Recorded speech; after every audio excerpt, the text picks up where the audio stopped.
How to claim God's promise. Yan ang ating topic ngayon. Ito ang title ng aking isi-share ngayong umaga. Doon sa ating binasa, makikita natin na si King Jehoshaphat ay nanawagan sa buong Israel, Huda at Jerusalem upang magkaroon ng national prayer. Talagang panglahatang panalangin ito bilang tanda ng pagkilala niya na hindi sapat ang kanyang kakayanan upang harapin ang napakalaking problemang ito. Kaya humingi siya ng tulong sa buong bayan. At sa kanilang pananalangin, sa kanilang paglapit sa Diyos, prior do sa binasa natin, ay makikita natin yung panalangin mismo ni King Jehoshaphat. At pagkatapos niyang manalangin, actually yung huling salita nga niya, ikaw lamang ang aming pag-asa. Yun ang kanyang binanggit sa verse 12. At nagsalita si Prophet Jahaziel. Si Prophet Jahaziel ay isang propeta ng Diyos at kinasihan ng Panginoon, naglagay ng salita sa kanya upang sabihin sa Israel, kay King Jehoshaphat at sa buong Israel. At ganito ang sinabi niya, makinig kayo, Haring Hosaphat, gayon din kayong mga taga-Huda at Jerusalem. Ganito ang sinasabi sa inyo ni Yahweh. Huwag ninyong sirain ang inyong loob, huwag kayong matakot dahil sa makapal na kaaway. Ito'y ipakikipaglaban niya para sa inyo. So, nakita natin yung word, very powerful word na buong tiwala na binanggit sa kanila ni Prophet Jahaziel. At itong mga salitang ito ay isang pangako. Isang pangako ng pagtatagumpay sa isang halos imposibleng labanan. Isang pangako na tumitiyak na hindi sila mabibigo. Now, saan galing yung pangako na yun? So, ang sabi ng Bible ay yung Espiritu ng Diyos ay bumaba kay Jahaziel. At sinambit niya yung mga salitang yun. Nangangahulugan na yung mga salitang sinabi ni Jahaziel ay pangako ng Diyos. Salita na galing sa Diyos na tumitiyak na sila ay magtatagumpay. Napakagandang mga salita ito na ating marinig na mayroong assurance mismo sa salita ng Diyos na tayo ay magtatagumpay. Kaya nga sabi nila, huwag kayong matakot. Lakasan ninyo ang inyong loob. Huwag kayong masisiraan ng loob. Mga kapatid, ang tanong ko sa inyo, dumadating ba sa ating panahon yun na maaaring outwardly sinasabi natin na hindi tayo nasisiraan ng loob pero irritable naman tayo? Madali tayong mapikon, madali tayong mayamot, madali tayong mabaggabag, at hindi tayo talaga lubos na masaya. May kalungkutan sa ating kalooban pero hindi natin inaamin. Maaaring hindi natin hayagang aminin yan pero lalabas at lalabas yan kung tayo ay meron talagang kabagabagan sa ating puso dahil sa nangyayari ngayon. At dito po ay may pangako ang Diyos. Kaya nga ang title natin, How to Claim God's Promise. Yung tanong na yon ay upang masiguro natin ang pagtatagumpay. Merong mga tatlong bahagi dito na isi-share ko sa inyo kung papaano ang mga hakbang na ginawa ni Jehoshaphat bilang paraan ng kanyang pagtugon at pag-claim at pananalig doon sa pangako ng Diyos.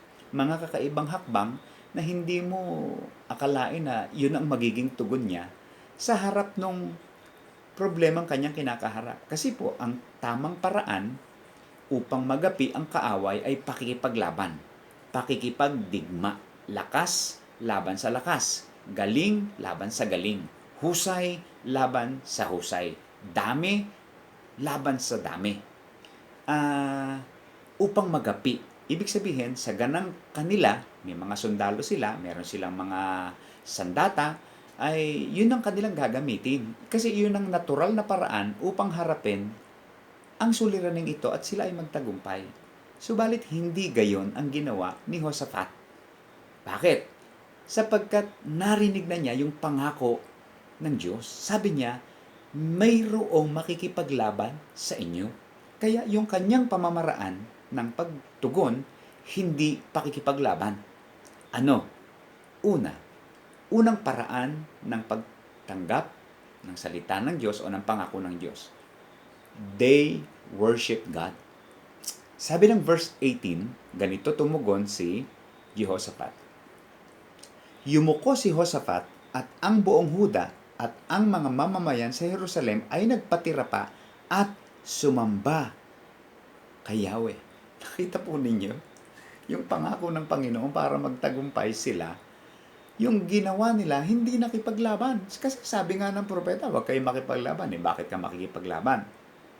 Nangako na ang Diyos siya makikipaglaban. Anong gagawin mo? So, ang ginawa niya, sumamba sila sa Panginoon. Sinamba nila yung Diyos. Aba, biruin mo, nagsalita yung Diyos, yung lumikha ng langit at ng lupa, yung may-ari ng lahat ng bagay, yung may kapangyarihan sa lahat ng bagay, sabi niya, siya makikipaglaban. Bakit ka pa nga makikipaglaban, di ba? Kaya ang ginawa nilang ni Jehoshaphat, kasama ang buong sambahayan ng Israel, nagkaisa silang lahat. Walang kumontra. Lahat ay nagkaisang manalangin, nagkaisang dumulog, nagkaisang nakinig ng salita ng Diyos, nagkaisang sumamba. Lahat sila sumamba sa Diyos. Ang tama palang pagtugon at pag-claim sa pangako ng Diyos, kung talagang pinaniniwalaan natin ito, pagsamba. Hindi ba napakagandang mensahe nito? No? Yung worry, papalitan mo ng worship. Kasi may pangako na yung Diyos eh. Hindi po ba napakaraming pangako ng Diyos na nabasa na natin sa Bible? Yung iba nga, sa ulo pa natin ang mga pangakong ito. So kung gusto mong i-claim ang pangakong ito ng salita ng Diyos, isang paraan ng tamang pag-claim, worship, pagsamba sa Panginoon. Amen? At ang pangalawa ay not only that they worship God, second way of claiming the promise of God is they thank God. So hindi lang you worship God, but you also thank God. Sabi ng verse 21. Verse 21. Ay teka, bago natin puntahan yung thank God, puntahan muna natin yung isa. Gusto kong unahin yung isa. Okay? Pagkatapos ng worship God, ang isunod natin sapagkat ito yung ginawa nila eh. Verse 20, believe in God. Ganda, hindi ba? Believe in God. Sabi ng verse 20, nasa Bible mo rin yan, kahit basahin mo. Kinabukasan, maaga silang lumabas patungo sa ilang ng Tekoa. Ngunit bago umalis, sinabi sa kanila ni Josaphat, pakinggan nyo, ito sabi ni Josaphat, makinig kayo, mga taga-Huda at Jerusalem. Manalig kayo kay Yahweh na inyong Diyos at magiging matatag kayo. Magtiwala kayo sa kanyang mga propeta at kayo'y magtatagumpay. Matapos niyang paalalahanan ng mga tao, pumili siya ng mga mag-aawit na magpupuri kay Yahweh dahil sa kanyang kahangahangang kabanalan. Kita nyo yung tagubilin ni Josaphat na hari para sa kanyang mga tauhan at sa buong bayan. Sabi niya, manalig kayo kay Yahweh. Magtiwala kayo sa kanyang mga propeta, sa kanyang mga salita. So, pangalawang paraan upang maging tama at powerful ang ating pag-claim ng pangako ng Diyos, believe in God. Paniwalaan natin ang sinabi ng Diyos sa kanyang salita. Hindi tayo dapat ni kaunti man na magduda sa salita ng Diyos. Kaya nga, isang maituturing na kasalanan ang pag-aalala eh. Kasi ang Diyos, napakaliwanag ng kanyang salita. So bilang tao, nadadala tayo eh. Kaya, pinapalakas tayo ng salita ng Diyos eh. Pinapalakas tayo ng salita ng Diyos.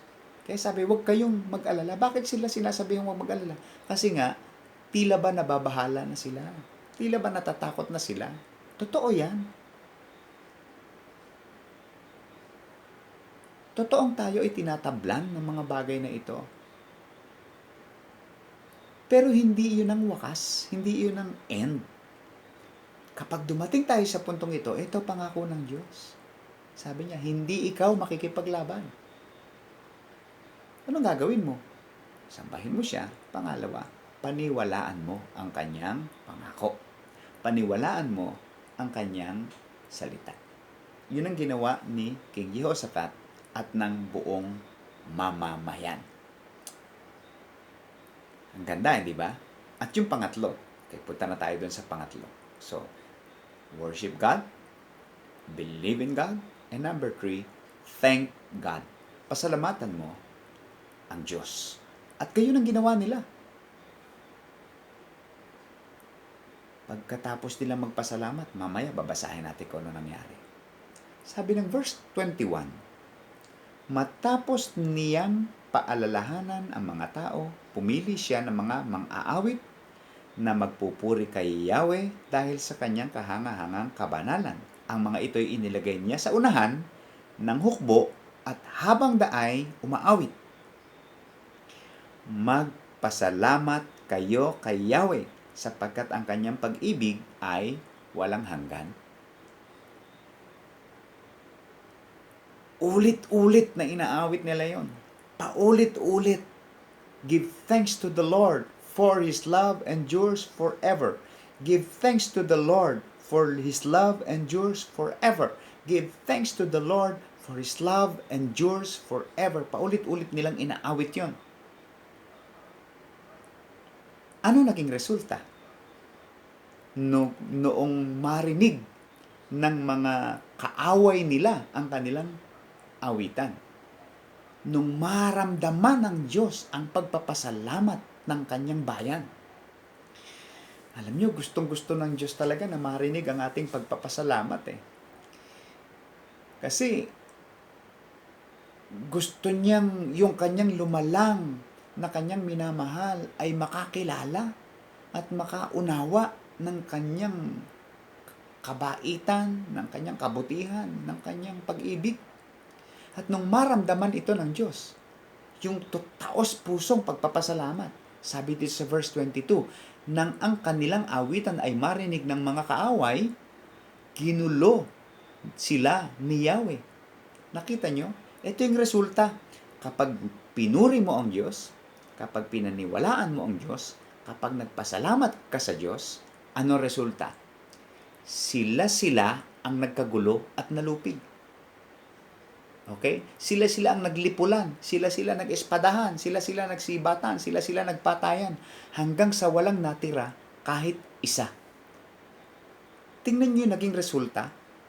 Totoo, ang pangako ng propeta nangyari. Hindi nga sila nakipag-away, hindi nila nabahiran ng dugo ang kanilang mga sandata. Sumamba lang sila, naniwala sila, nagpasalamat sila, at ang Diyos ang nakipaglaban sa kanila. Hindi ba napakagandang pangyayari yan? They were so blessed that time. Now, napakaganda nito. Napakagandang itanim to sa ating puso. Ngayon, sa kinakaharap natin ngayon na hindi natin nakikita ang ating kaaway, wala pa tayong nababalitaan na talagang gamot officially sa mga balita sa COVID-19. At marami sa mga medical people at mga frontliners ay nagkakasakit na rin. Pagkatapos parang nadaragdagan pa ang mga nahahawahan ng virus. Idagdag pa natin yung pagtigil ng lahat ng mga bagay. At iniisip natin paano kung lumala ito, paano kung hindi masawata ito, paano kung dumami ng dumami ang maging biktima nito. Kalaunan, alam natin, mangyayari, mauubos yung resources ng gobyerno. Kasi hindi tayo productive. Mauubos yung pera. Ang susunod na dito ay hindi lang tagsakit, taggutom. So ngayon, tayo, mga maedad na tayo, kaya nating labanan yan. Kaya nating harapin yan. Yung iba sa atin, experience na. Hindi ilang nakaranas na ng taggutom, nakaranas ng taghirap. Pero iniisip natin, paano yung matatanda? Paano yung mga bata? Paano yung kinabukasan? So, minsan, hindi sa atin manggagaling yung ating ikapapangamba eh. Kasi kung tayo lang, okay tayo eh. Pero kung may anak ka, may kasambahay ka, may mahal ka sa buhay, may mga pangarap ka. So kapag tiningnan mo itong mga bagay na ito, tatablan ka na rin ng pangamba. Pero mga kapatid, nais kong paalalahanan kayo,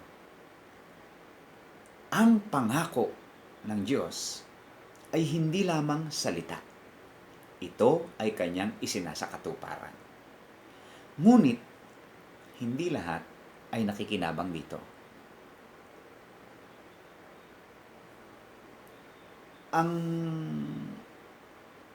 Biblia ay merong isinulat sa Gospels tungkol doon sa 4 na uri ng lupa.